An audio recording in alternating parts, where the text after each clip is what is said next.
Ang nakita nila, yung binuksan ni Marcos noong 1954 at noong 1963. Ang ibig sabihin nito, meron dalawang account dyan, nasa pangalan ni William Saunders, pero sa ilalim ng pangalan ni William Saunders, Ferdinand Marcos. Yung isang account, nasa pangalan ni Jane Ryan, pero sa ilalim nun ay Imelda Romualdez Marcos. Bakit ganon? Sapagkat sa Switzerland, ganyan sila nagpapasok ng pera. Kailan nito pinasok? Hindi pa presidente si Marcos. Abogado pa lang siya at congressman pa lang siya. At bagong kasal pa lang. At si Mrs. Marcos, kakasalan nila 1962-63. Magkano ang nilagay dyan? Ang unang kanilang pinasok yan, $68 million.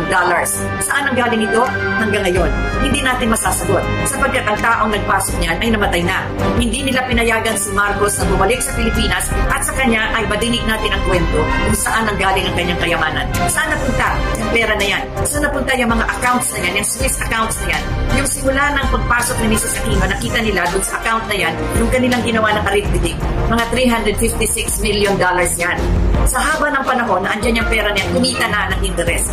Kaya nung pumasok si Mrs. Arroyo, $768 million na yan.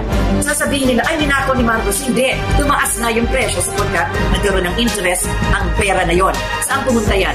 Una, sabi nga ng mga Swiss banks, ang ingay-ingay ng Pilipinas, sinasabi parati na yung pera na yan kay Marcos at nababahala na sila. Kaya ang ginawa ng ang Swiss federal judge, yung kanilang parang Swiss court, anong sinabi doon? Ibabalik namin yung pera na yan sa Pilipinas, kayo na ang mag-sequester. At kailangan na litisin ninyo kung ano ang kulay ng pera na yan.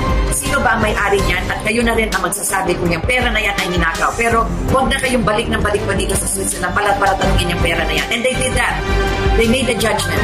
Yan ang nakasulat dun sa judgment ng Federal Court ng Switzerland.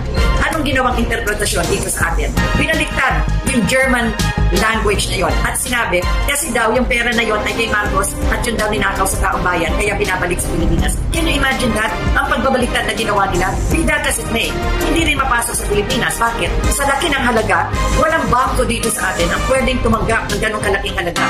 We do not have this AAA na tawag na bangko kung ano man yan sa banking system. Kaya saan nagdiniposito? Sa Singapore. Kasi yun, ang Singapore is the central financial district dito sa Southeast Asia. Meron silang malalaking bangko. Doon muna nilagay. Okay. Pagkatapos ng panahon, unti-unti, binalik na rin dito sa Pilipinas. Kasi unti-unti. In other words, our banks here can be able to absorb that already. May isang account lang na hindi nila magalaw sapagkat yung foundation na yon na kung saan ang may-ari ng account na yon, wala sa pangalan, wala doon sa judgment ng Switzerland. Kaya hanggang yung question mark pa.